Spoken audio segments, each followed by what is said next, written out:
అండి అందరికీ. అందరూ ఎలా ఉన్నారు? అందరూ బాగున్నారా? నేను కూడా బాగున్నాను. Welcome to my channel life journey Padma. ఈరోజు నేను వచ్చేసి రొట్టెలతో ఒక స్పెషల్ అన్నమాట. రంజాన్ మాకు ముందే స్టార్ట్ అయిపోయింది.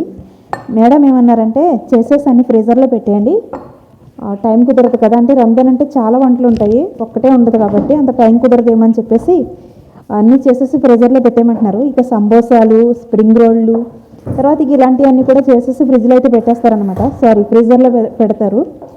సో అందుకని చెప్పి ఈ స్పెషల్ చేస్తున్నాము. ఏం చేస్తున్నారు అక్క అంటే, ఇక రొట్టెలు ఉన్నాయి కదండి, ఈ రొట్టెలను ఇలా కట్ చేసేసి చపాతీలు ఇలా పలచగా చేసేసి దీన్ని రౌండ్గా కూరగిన పెట్టి తిప్పేసి కట్ చేసి, అక్క చికెన్ కర్రీ వండింది, ఆ కర్రీ ఎలా వండాలని చెప్పేసి చూపిస్తాను. అలా చికెన్ కర్రీ వండేసి ఇందులో పెడతారనుకుంటా, నాకు కూడా తెలియదు. మొత్తం అన్నీ అక్క కట్ చేసింది అక్కడ. తర్వాత దీనికి కావాల్సిన కోడిగుడ్లు, బ్రెడ్ పౌడరు. ఇది మామూలుగా అయితే ఫ్రెష్గా అయితే చేసుకోవచ్చండి, మనం ఫ్రెష్గా చేసుకుంటాం కదా, అలా చేసుకోవచ్చు. కానీ ఏంటంటే వీళ్ళు ఏంటంటే ఫ్రెష్గా అంటే మనకు టైం ఉండదేమో అని చెప్పేసి నేను అన్నాను, ఎందుకు ఫ్రెష్గా ఏ రోజు ప్యాకెట్ ఆ రోజు చేసుకుంటే చక్కగా ఉంటాయి కదంటే, అంత టైం ఉండదు నీకు, ఎందుకు ఇలా చేయమంటుంది కదా చేసేయక అని చెప్పేసి మన అక్క సలహా అయితే ఇచ్చింది. ఓకే, మరి వాళ్ళు అలా చెప్పినప్పుడు వినాలి కదా. సో అబ్బా, నేను ఇక్కడ చూడండి, బల్ల ఈ హైట్ ఉంటే గూళ్ళు ఎందుకు పని చేస్తాయి అసలు, అరిగిపోవు. అందుకని చెప్పి పేటేసుకున్నాను. కింద పేటేసానబ్బా, సూపర్ కదా. దేవుడు నా కోసం పేటనిచ్చాడు అనమాట.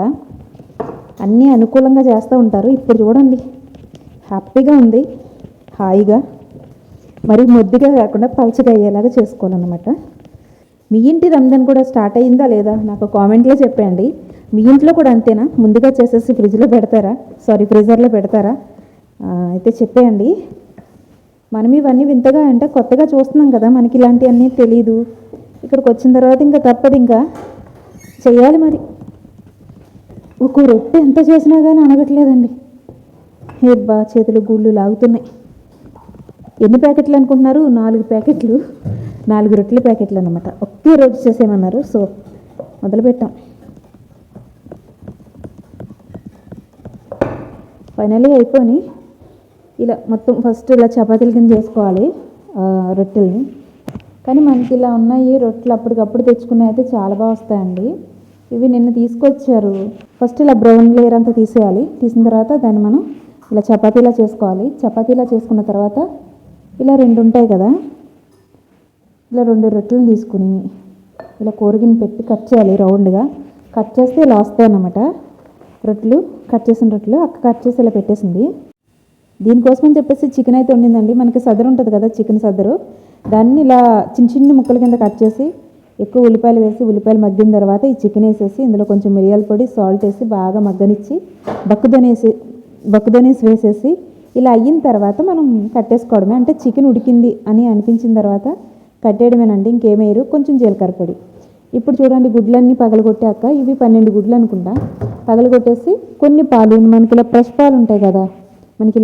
పాలు ఉంటాయి కదా, ఈ పాలు ఒక 3 టేబుల్ స్పూన్లు వేసినట్టుంది, అంతే వేసి బాగా కలిపింది.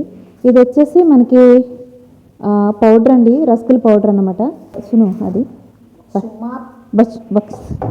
మాత్రం అక్కడ తిరగట్లేదు, అది పౌడర్ అంటారు. మనకి ఇలా మైదా పిండిని ఇలా నీటిలో వేసుకుని ఇలా కలుపుకుని ఉంచుకోవాలన్నమాట అతికించడం కోసం.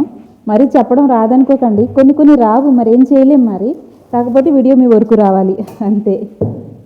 ఇది ఆల్రెడీ నిన్న కలిపి ఉంచామండి, సమోసాలు చుట్టామన్నమాట. ఇక మిగిలింది అంటే మనకి మైదా పిండిని కొన్ని నీళ్ళు వేస్తే జిగురు వస్తుంది కదా, జిగురు వచ్చి అంటుకుంటుంది అనమాట. ఇక నేను ఆ ప్రాసెస్లోకి వెళ్ళిపోతాను. అక్క ఎలా చేస్తుందో ఒకసారి చూపించేసి మీకు మిగతా నేను కట్ చేసుకుని వస్తాను. చూడండి, అలా కట్ చేసుకుని ఒక రొట్టెని తీసుకోవాలండి. తీసుకున్న తర్వాత మనం నీటిలో మైదా వేసి నానబెట్టాం కదా, ఆ మైదానైతే ఆ పైన రొట్టె పైన చుట్టూరు రాయాలన్నమాట. కానీ అక్క ఏం చేస్తుందంటే స్టఫింగ్ పెట్టిన తర్వాత మైదా అయితే రాసిందండి, అసలు అతుక్కోలేదు, విడిపోని అన్నమాట. అందుకని చెప్పేసి నేను తర్వాత ఏం చేశాను అంటే, ఫస్ట్ మైదా రాసిన తర్వాత మధ్యలో స్టఫింగ్ పెట్టి ఇంకొక రొట్టె పైన పెట్టి అతికించానండి. చాలా ఈజీగా అతుక్కున్నాయి, చాలా బాగున్నాయి కూడా. అక్క చేసినవి అన్నీ విడిపోయాయండి. అందుకని చెప్పేసి పొరపాటు కోసం అని చెప్పి నేను మళ్ళీ చెప్తున్నాను, వాయిస్ ఓవర్ అయితే ఇస్తున్నాను. నేను చేసినప్పుడైతే చూపించలేదండి వీడియో, అందుకని చెప్పి మీకు అది క్లారిటీగా చెప్పలేకపోయాను అనమాట. సో ఫస్ట్ అయితే మనం మైదా రాయాలి రౌండ్గా, రాసిన తర్వాత స్టఫింగ్ పెట్టి ఆ తర్వాత మనం రొట్టె పెట్టి క్లోజ్ చేయాలన్నమాట. అప్పుడు ఈజీగా అతుక్కుంటుంది. ఇక మొత్తం అన్నీ కూడా అలా చేయాలనుకుంటా. మొత్తం అన్నీ అక్క చేసిన తర్వాత మనం అలా చేసుకున్న టోస్ట్ని మనం ఇలా కోడిగుడ్లు అయితే ముంచేయాలన్నమాట. అలా ముంచి తీసుకెళ్ళి అలా బ్రెడ్ పౌడర్ ఉంది కదా, ఆ పౌడర్లో అయితే వేసేయాలి.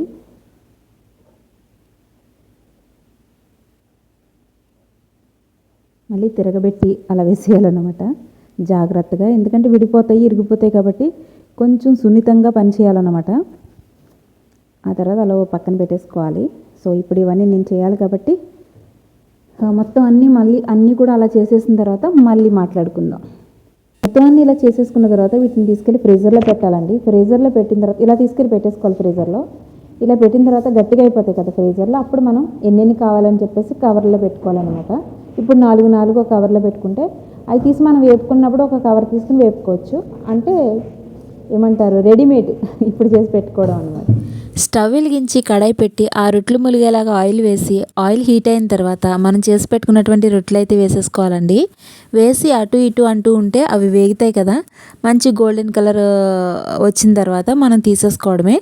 తీస్తున్నప్పుడు టిష్యూలు అయితే వేసుకోవాలండి, ఎందుకంటే ఆయిల్ ఏదైనా ఉన్నా కూడా అబ్జర్వ్ చేసుకుంటుంది అనమాట. ఇది వచ్చేసి కస్సు అండి. కస్సుని చిన్నగా అయితే కట్ చేయాలి, సన్నగా కట్ చేసుకున్న తర్వాత మనం ఫ్రై చేసుకున్నటువంటి రొట్టెని 2 భాగాల కింద చేసి ఆ కట్ చేసుకున్నటువంటి ఆ కస్సు అయితే మనం ఆ రొట్టెల మధ్యలో అయితే పెట్టేసుకోవాలి. ఇలా అన్నమాట. ఈ డిష్ అయితే ఫైనల్లీ రెడీ అయిపోయిందండి. మీలో ఎవరికైనా నచ్చితే కనుక ట్రై చేయండి, బాగుంటుంది. స్టఫింగ్ అనేది మనం ఎలా అయినా చేసుకోవచ్చు, ఇలానే